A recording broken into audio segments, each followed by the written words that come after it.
محمد کریمی متولد 30 خرداد 75. محل تولد نگاه، مازندران. قد حدود 177 سانتی متر. پای تخصصی راست.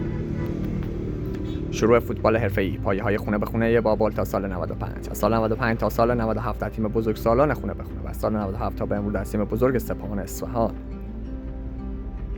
اولین بازی برای تیم سپاهان در 4 مرداد 97 مقابل سپیدول رشت. آمار فصل رو مشاهده می‌کنید که یکی از فصل‌های مهم برای محمد کریمی به دلیل کسب عنوان فردی بهترین پاسور لیگ. فصل 99-98 فصلی که متأسفانه با مصدومیت همراه بود و فقط تعداد 3 بازی برای سپاهان به میدان رفت.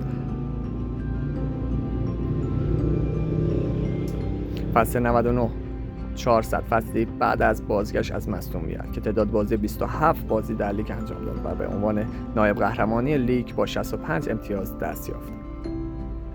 آمار محمد کریمی مقابل پرسپولیس در فصل 99-400.